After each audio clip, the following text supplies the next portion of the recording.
for the ASEAN Quiz Report and opening speech. Before the competition, let's get inspired by the keynote lecture, Advancing Partnerships for the Sustainable Development of the ASEAN Economy by His Excellency Apisit Vechachiwa. Let me take this opportunity to briefly introduce the speaker.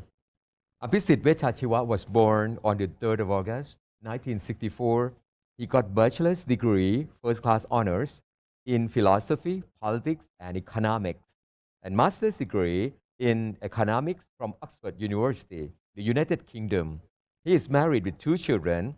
In 1990, he was a lecturer at Faculty of Economics, Thammasat University. From 1992 to 1994, he was a government spokesman. After that, he was a deputy leader of the Democrat Party and then a leader from 2005 to 2019. During that time, as the party leader, he was the Prime Minister of Thailand from 2008 to 2011. And from 2011 to 2013, he was the leader of the opposition in the House of Representatives. And now, ladies and gentlemen, the keynote lecture, Advancing Partnerships for the Sustainable Development of the ASEAN Economy by His Excellency Apisit Vechachiwa. สวัสดีครับ The President of Prince of Songkla University, distinguished participants, ladies and gentlemen. First of all, let me congratulate and commend the Prince of Songkla University and her partners, the Universitas Airlangga and UUM of Malaysia, for organizing the AIYC 2021, an event that brings together youth from the Southeast Asian region and beyond to demonstrate their knowledge and also their thoughts on regional development. This kind of event, I think, will very much support the program of integration within the region and also be an important part of actually advancing partnerships for sustainable development of the ASEAN economy as well. Ladies and gentlemen, we live in very challenging times. The last 2 years, we have been hit by a global pandemic, and its impact, not just on health, but also on economic and social developments around the world, have been profound. Indeed, if you look at the figures of economic growth around the region, all the countries in the region, like the rest of the world, have pretty much experienced negative growth, and a slow recovery may be underway. At the same time, the government has put in so much resources in order to support the economies in the region, therefore affecting their fiscal position, so that it is clear that around the world there will be limited potential for using such resources for further support of the economy. This is a big challenge to all the economies in ASEAN as well as all economies around the world. And it is, I think, important to recall that even before the pandemic hit us, the region and the rest of the world have already been facing new challenges in the form of a trade war, in the form of what I call the trend of deglobalization, as we witness events such as Brexit, trade disputes, and the rolling back of what we call globalization. Added to this, we now live in an era where there continues to be tension among the major powers of the world, in the 2 biggest economies of the world, the United States and China. And for the region itself, we also move into a situation where many of our economies are caught in what we call the middle income trap. And the population structures change so that the region is fast aging. These are all challenges that are very important to all of us. And the thing that I think is most important for us to recognize is that much of the challenges and most of the problems we now face have a clear international or global dimension. Look at the pandemic, a global pandemic, in fact. It is clear that no one is safe until everyone is safe. And what we are seeing today is that the slow rates of vaccinations in many parts of the world will hamper our efforts to try to overcome the situation and lay the foundations for economic growth and economic reopening. We see around the world now problems about supply chain as the pandemic hit the world, so that we have increased fuel costs, transport costs, and disruptions around the world in terms of the shortage of manpower to handle goods and services. We see that as tourism needs to close, there is unemployment in much of the services sector around the region and around the world. We also face challenges that come from technological advance, the digital challenges in terms of changing business models, in terms of our ability or the government's ability to collect revenues and taxes from tech companies, and so on. We also have problems concerning labor shortage that I've mentioned before, and the need for the movement of people across borders to seek job opportunities. And not to overlook social problems. There are issues about crimes, drugs, people smuggling, all of which transform borders. And most important problem of all, which is clearly global in dimension, of course, is climate change, which affects everybody and will require a global effort to coordinate our response, not just to the impact from climate change, but how to prevent upcoming disasters. And indeed, this could be an existential problem for humankind. What I would like to say to all of you today is that it's never been so important to support multilateralism or internationalism, if not globalism. That we need to look beyond our borders. We need to think beyond just immediate domestic problems or national problems in order to overcome these problems and achieve a kind of sustainable development for us all.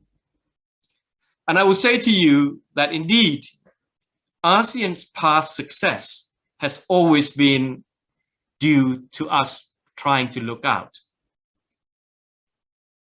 If you think about it, when ASEAN was founded, the region was hit by the problems of war and communism.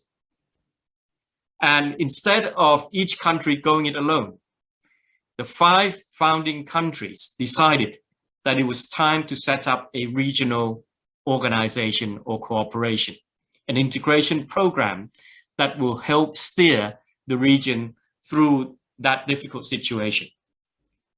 And it is because of that solidarity that in the end, the region was able to overcome the problems, to achieve peace, and indeed, to bring all the 10 Southeast Asian nations into one organization. The next phase of ASEAN integration, the success that we achieved was, of course, in economic terms.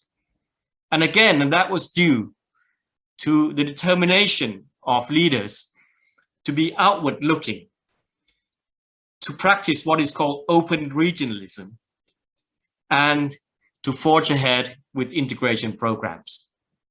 So now from the ASEAN Free Trade Area to other corporations, we have achieved what we call the ASEAN community, consisting of the ASEAN political security community, the economic community, and the socio-cultural community. And again, when we face crisis in the past, in economic terms, whether it's the financial crisis in Asia or the global financial crisis about a decade ago, it was this commitment to continue to open our economies, to pursue agreements in trade and investment that had enabled the region to retain its economic dynamism.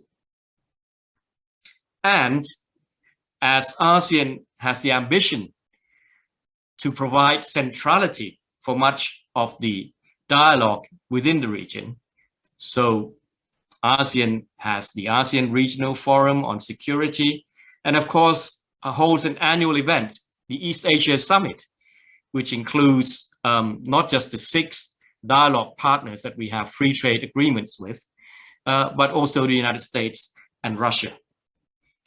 All of this is testament to the importance of being outward looking and having a commitment to multilateralism and internationalism. And I recognize that this continues to be the case. Indeed, the last couple of years, ASEAN has been busy setting up one of the biggest economic partnership agreement in the world, the RCEP, which includes most of our dialogue partners. And negotiations are also underway with countries such as Canada on a possible trade deal. And indeed, in response to the pandemic, where ASEAN now needs to address the issues of recovery and digitalization and sustainability, there are also progress in the work concerning cooperation in the area of investment facilitation, tourism reopening, non-tariff measures, e-commerce, agreements concerning energy and minerals, forestry, and also supporting the circular economy. All this, I think, are very important agenda that we have to pursue. But we also have to recognize the continuing limitations of ASEAN integration, which I think holds back much of the potential that the region has. For instance, if we look at the trade figures, despite all the agreements that I've mentioned before, it is a fact that intra-ASEAN trade only makes up just over 20% of total trade in the region. That is to say, we trade with countries outside the region 4 times more than we do among ourselves. This figure would be reversed in areas such as Europe, where in the European Union, most of the trade would be among the European nations themselves. It is also clear that when we face challenges, often we do not show enough coordination and solidarity. For instance, when China launched the Belt and Road Initiative, ASEAN never responded as a bloc, but instead, despite the fact that we have our own connectivity agenda, individual countries then negotiated with China on the possible projects that would make up that part of that Belt and Road Initiative. And despite the coming into force of RCEP soon, the RCEP, it is also the case that this agreement, compared to many other trade agreements, are not as deep, are not as inclusive of many issues that would now be included in modern trade agreements. And the fact of the matter is, we can only make further progress and advance if we have that commitment, deeper commitment to solidarity, regionalism, and internationalism. Because the easy parts have been done. Now we need to harmonize issues such as standards and laws, which of course require supportive political developments, domestic political developments in the member countries or member states. And we need to engage not just government leaders and leaders of the bureaucracy, but also the private sector and of course youth, in order to craft out a vision for closer coordination and integration into the future. Because as I said, many of the issues facing us, whether dealing with the transformation from the digital economy through to getting out of the middle income trap, through the facing of the aging society, and of course climate change, all of this will require very strong regional cooperation. And that cannot happen until the people of ASEAN feel that they really do belong to ASEAN, feel that they are as much ASEAN citizens as Thais or Singaporeans or Vietnamese or Malaysians or Indonesians, for instance. And for us to achieve that, it is inevitable that we need to think about how we can craft out common values, common identity for a common destiny. Only when that happens can we hope to achieve deeper integration, not just in the area of the economy, but also social and political coordination and integration. Because as we face many of the challenges that are global or regional in nature, there will have to be national sacrifices and compensation and help beyond borders. Apart from that, it is also important that ASEAN finds its place in the world.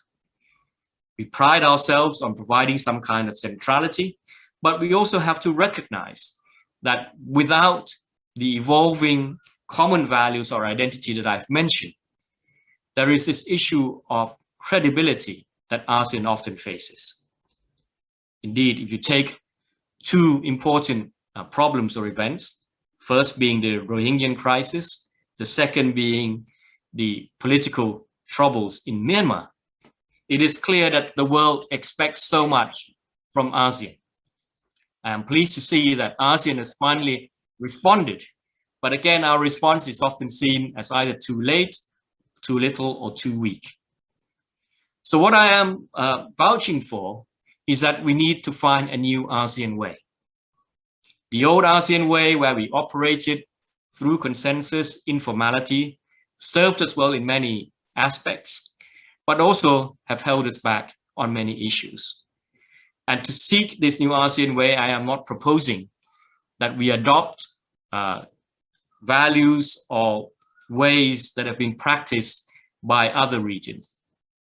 We still need to stick to our cultures and identity, but we need also to recognize that the world now requires a swifter response, maybe a more ambitious response to the problems and challenges of the world.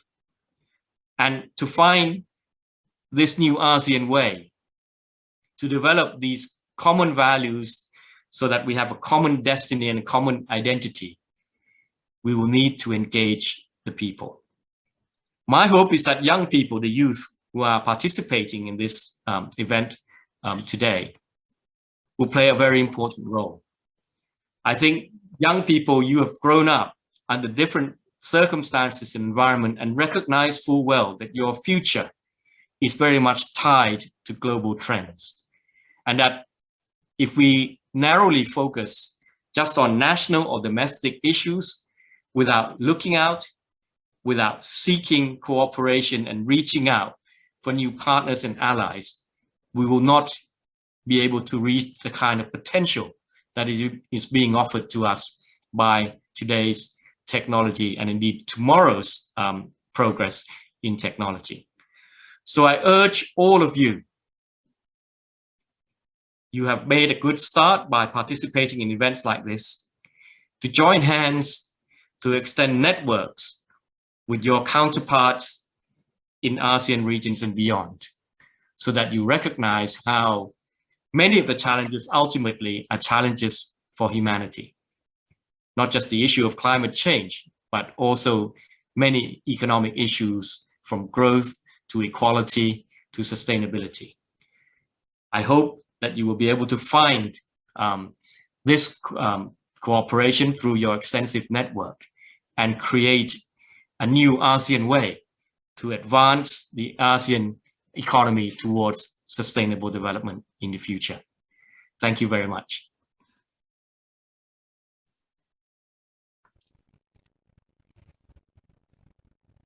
Thank you very much, His Excellency, Mr. Apisit Vechachiwa, for an inspiring lecture. Now let us move on with the question and answer section. Those who have questions, please do not hesitate to contact our staff. Let's start with the first question here. I will read 2 times. In your opinion, what role in practice can ASEAN youth play in overcoming the limits of ASEAN integration? Once again, in your opinion, what role in practice can ASEAN youth play in overcoming the limits of ASEAN integration? Thank you. I think there are two aspects of what youth can do. The first I mentioned before is that you create your own network so that your generation has a much more extensive network in regional or international terms. And through that network and through exchanges of ideas and experience, you will be able to craft out, as I said, a common vision for the region, for your generation. The second thing that I think is important is that from that experience, you also need to introduce this dimension into your own political process at home. If the political process at home is still too narrowly focused on domestic issues, ignore international global trends and challenges, it will be very difficult to pursue the kind of agenda that we need for sustainable development of the economy. So two things, reaching out yourselves to create a network beyond your borders, and also introducing, as I said, this commitment to multilateralism and internationalism into your own domestic political process. Thank you very much for the answer. So there are two aspects. Number one, create network. And number two, introduce the commitment to the political process. Thank you very much, sir. The next question is, how do you envision this new ASEAN way overcoming the challenges of COVID-19? Once again, how do you envision this new ASEAN way overcoming the challenges of COVID-19? Thank you. Well, first of all, it's, I think, a logical step. The new ASEAN Charter, well, it's not new anymore, but when the ASEAN Charter was introduced, the idea was that ASEAN would become more rules-based, that there would be a process of monitoring how member states deal with all the agreements that have been made. Well, this has to be enhanced further. And I think ASEAN needs to be quicker in its response to problems that are naturally regional. Let me just take the example of COVID-19. When the pandemic hits, I would like to have seen ASEAN getting together quickly and talk about a common vaccination program in terms of access to the vaccines, in terms of distributing the vaccines region-wide, for instance. Not to mention the possibility of joint or common research programs for vaccines and drugs, for instance. I would like to have seen ASEAN now respond to the problems about economic integration and the disruptions caused by, for instance, tension between the US and China as a bloc, as a bloc of 10 countries, not as individual countries trying to deal with this very difficult problem.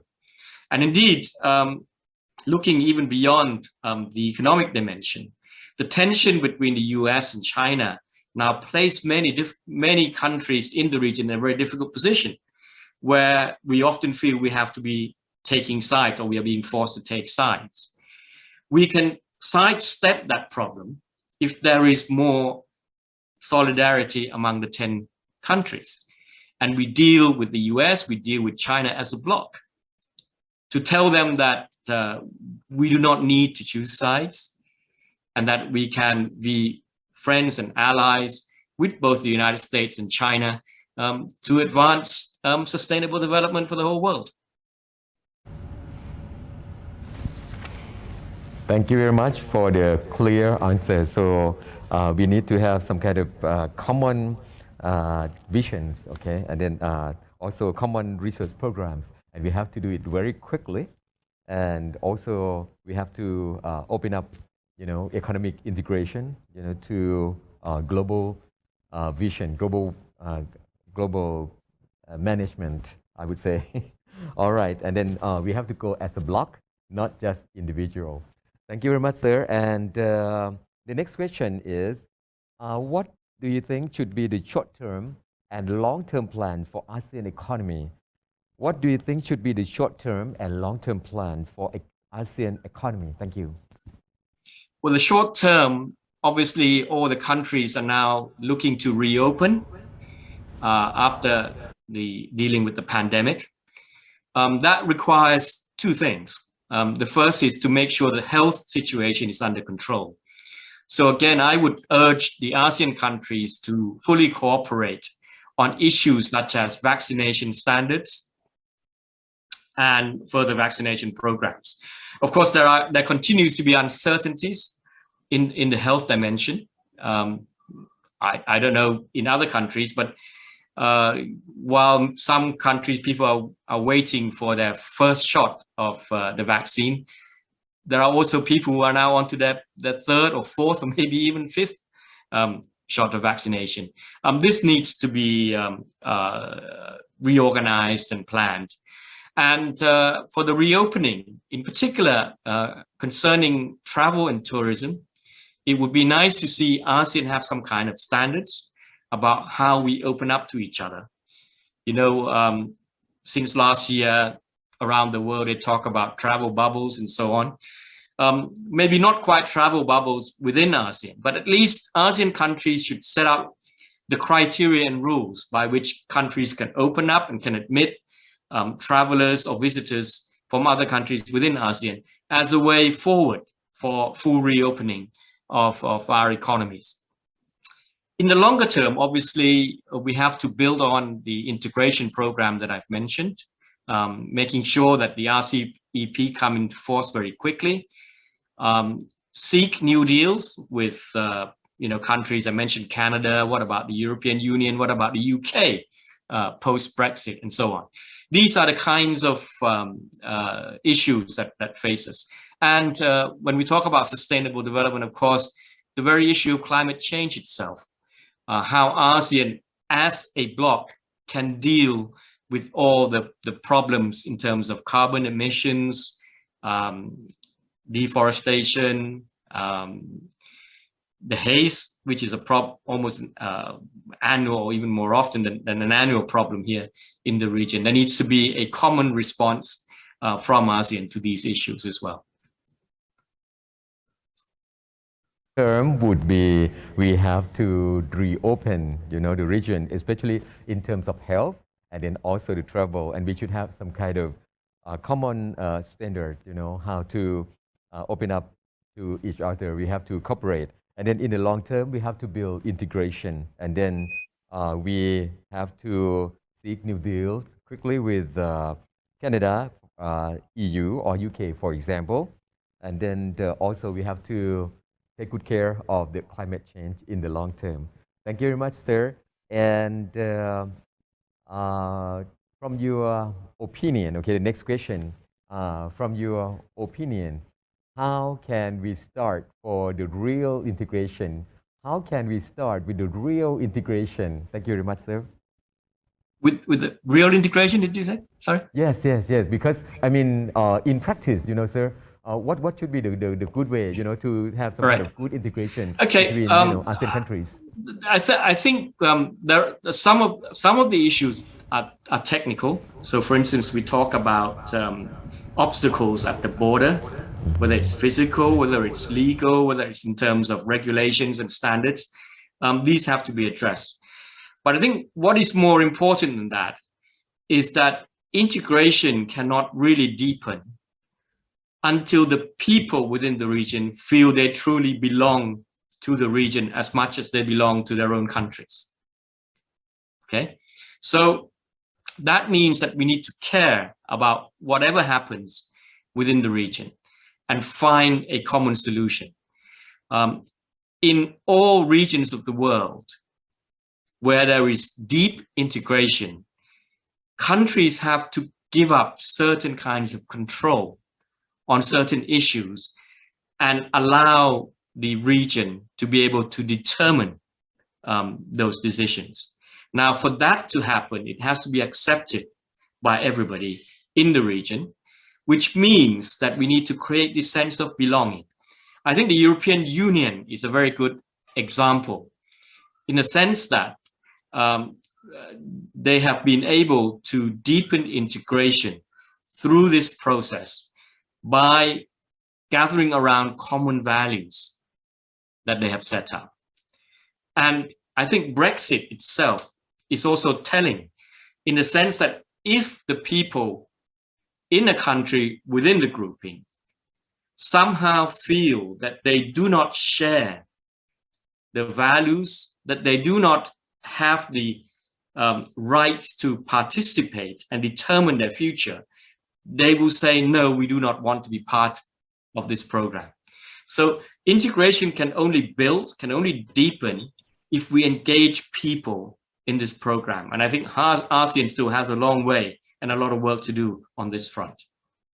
Thank you very much, sir. So for to start the integration, practically we have to do some kind of technical things, okay, including the obstacles at the border need to be addressed, and then the main thing is people need to feel that they belong. Okay, so we have to share whatever we have in the region, and then have to come up with the common solution, for example, and then we can follow other cases like the EU. Okay, the next question.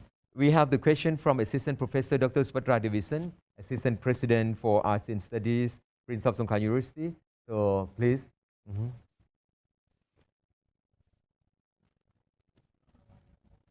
Your microphone is not on. Okay, yes, the microphone. Sorry. The microphone. Your Excellency, Sorry. you talk about the problem of the climate change and how we are as ASEAN members can deal with that. Is there any practical suggestion to deal with issues like this, maybe smaller than that, like transboundary issues like pollution or something? And also you talk about the European Union. They have a supranational, I call it supranational organization to sort of, oversee the whole members countries, but we don't have. That's why, and also we have the ASEAN way, no interference, and then consensus, all of those things, and sense of belonging, all of those. Is there any suggestion, Your Excellency, that we can make it quicker, moving quicker? We don't have much time to waste. Thank you. Well, let me be clear. I'm not advocating following the EU. I'm saying we should learn from the EU, from its success and from its failure or limitations as well. I think in terms of climate change, there are two areas that we need to have a clear set of rules and cooperation within the region.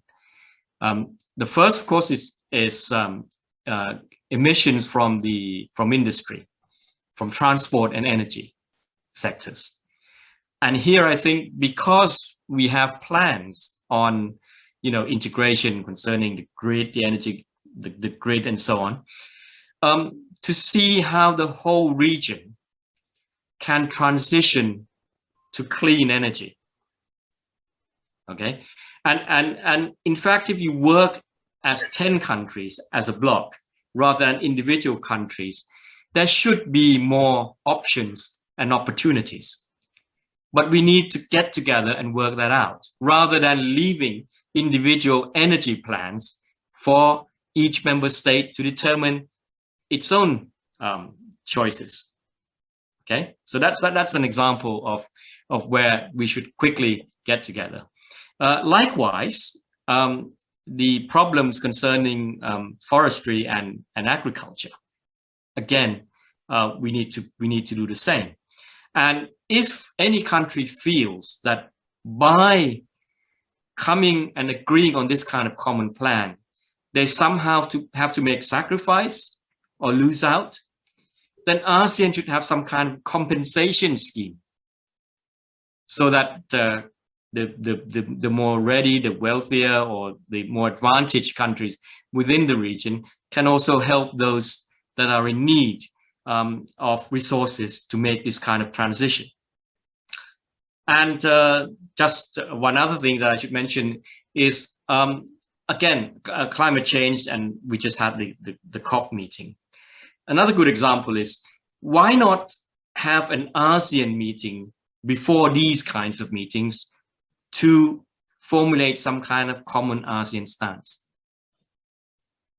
How are we going to approach the agreement, say, on deforestation? How are we going to approach the issue of carbon emissions? How are we going to approach the trading of credits? Or how are we going to approach the demand for the resources that this region should maybe have access to in order to make the transition?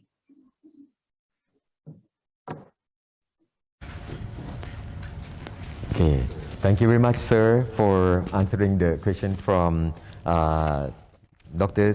Supatra, the Assistant President of Prince of Songkla University for ASEAN Studies, because clearly we have to have some kind of common plans in many aspects. Okay, for example, some kind of energy or forestry or even agriculture, and that would help and make things quicker.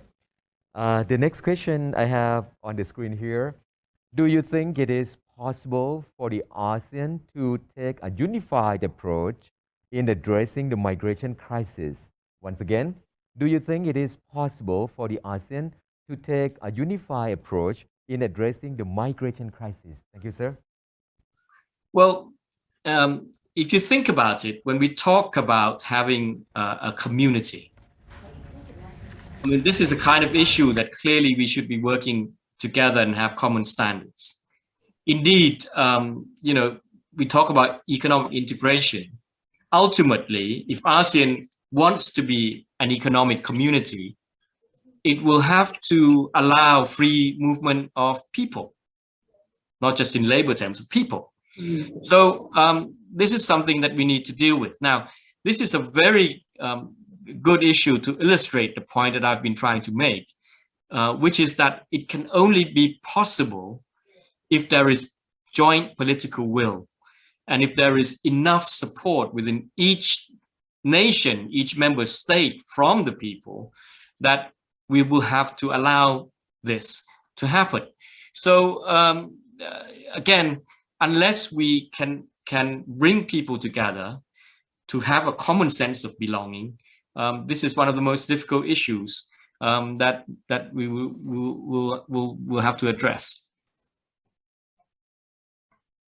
Thank you very much, sir. So for the migration crisis, actually free movement is needed, and we need to have some kind of joint approach to allow this to happen. That means we have to bring people to have common sense, you know, common understanding, you know, about the ASEAN situation and then being ASEAN.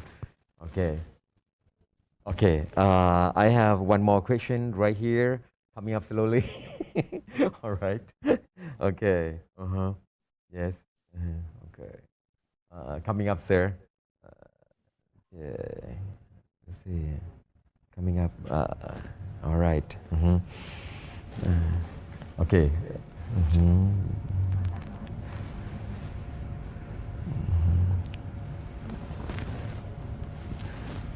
His Excellency Abhisit Vejjajiva, may I ask you, I mean, do you think it is really possible, you know, if we, you know, put a lot of efforts on this, and then do we have to communicate with ASEAN leader or the head of the ASEAN? Okay, what should we push this? Okay, yeah. Do you understand my question, sir? Yes. Yeah, I think the kind of commitments that leaderships that we need is not easy to come by. Yes. First of all, because I think certainly over the last number of years, so many of the member countries are sort of caught in their own domestic problems or even crises, you know, Thailand included. So that's difficult. Secondly, as I said, if we leave the ASEAN agenda to politicians and bureaucrats, we will be going at this kind of pace. But if we somehow allow a process that can engage, say, both the private sector, the NGOs, civil society, and youth, then that kind of input can act as a catalyst to stimulate leaders and bureaucrats to take more action. Okay, again, I think the political process within each member state and within ASEAN itself is important. I recall actually talking with the late Dr. Surin always about this problem of what we call democracy deficit in ASEAN. So in individual ASEAN countries and also in ASEAN itself, where we need to have more democratic principles and practices in order to engage people, to stimulate participation and sense of belonging, so that we can be much more ambitious in our goals of integration. Thank you very much, sir. It is clear that we need to have the encouragement of the engagement, people engagement, and then we also need democratic principles or practices I would say for real. And then we have to push for that, I think, pretty much. It would take some kind of a long time, but we still have hope for that, okay? Thank you very much, sir. The question from the audience here, based on today's social movements in the region, where do you see ASEAN 5 years from now? Yeah, you have, based on today's social movement in the region, what do you see as ASEAN 5 years from now, sir, please? You know, I always say you have to be very brave to make predictions many years ahead. I mean, one very good thought exercise that you should engage yourself in when you're thinking about what's going to happen in 5 years is think back 5 years. 5 years ago, could you have foreseen what is happening today? And I can guarantee you that no one, I think, in this forum 5 years ago can envisage what would be happening now. So all I can say is that the world as a whole, and ASEAN included, of course, is going to be more volatile. We're going to be in a more volatile environment, and challenges that come from technology, that come from climate change, that come from the change in population structure, will be very important and will dominate the challenges that we face more and more. And how well ASEAN does will depend on its ability to respond to those and to anticipate those and to pre-plan. And for that, it's clear that it depends on the ability of a swift response, of the ability to have more ambitious goals, and that's where we are. So if we're going at the pace we are going, my feeling is in 5 years' time, ASEAN is going to be caught in a deeper problem concerning the tension between the superpowers, that issues such as inequality will prove to be probably destabilizing unless it is dealt with in a systematic way. And again, I think to deal with issues such as inequality, you can do so much more if you have some kind of international agreements. It took even advanced economies so long. You know, the G7 this year for the first time talked about minimum income tax for corporations and trying now to close loopholes concerning tax havens. I mean, this is the kind of cooperation that we need also in ASEAN, and ASEAN should deal with tech companies, global tech companies, that if they're going to make a lot of money, make a lot of income from our people, they have to contribute their fair share to the region, which means paying taxes in the region and also abiding by the standards of the region. Thank you very much, sir. So in the future, it's not really very easy to predict, but the world should be more volatile, and we have to deal with some degrees for the tensions of superpower and inequality. So I think we have to extend our vision, and today is really a very good opportunity. There are many more questions here, but I have to select last question here. I think this is quite long one. Uh, how can the youth take part in sustainable development goals and obtain a good example of a regional grouping which has successfully influenced global sustainability in this COVID-19 crisis? Once again, how can the youth take part in sustainable development goals and obtain a good example of a regional grouping which has successfully influenced global sustainability in this COVID-19 crisis, sir? I think there are many examples of young people taking initiatives at the local level to address issues concerning sustainability and climate change, whether it's dealing with trash, uh, um, advocating for a more environmentally friendly consumer behavior. And I think from those local initiatives, if you can, as I say, set up networks beyond your borders and begin to exchange experience and ideas, then this will become more powerful as an example of how certain issues or certain aspects related to climate change can be addressed. So I think there are many examples, as I've said, around the region and indeed around the world where young people have already taken action. If they can link up, if they can share their experience, it will become much more powerful.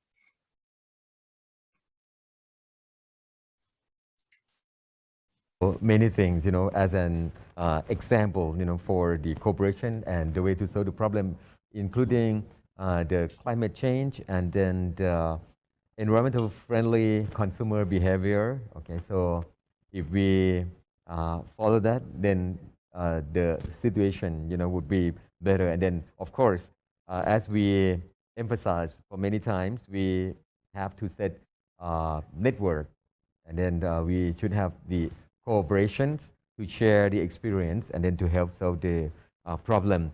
I think we still have, little time here. So this question is quite interesting. Uh, should ASEAN have common commitment? Should ASEAN have a common commitment, such as in terms of funding?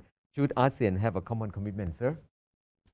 Yes, I mean, I think it's important that, and it is part of the idea when the ASEAN Charter was approved, that we would monitor the various agreements that are made by ASEAN member states and make sure that they stick to those commitments. I think what's more difficult now, as we face situations like that in Myanmar, is that how can we commit ASEAN member countries to certain standards related to political issues as well, in order to make sure that the region, in the eyes of the world, is a credible organization that are able to deal with sensitive issues. Okay. Thank you very much, sir. So actually, we have mentioned and then talked about this many times. A common commitment, of course, needed, and we have to take a look at some kind of fund contribution and then also political crisis to help solve the problem in the areas. Okay. I think that's about time, sir. So we are going to get ready for taking pictures together. Ladies and gentlemen, that was the keynote lecture. Very interesting, and then I'm still, aroused with it.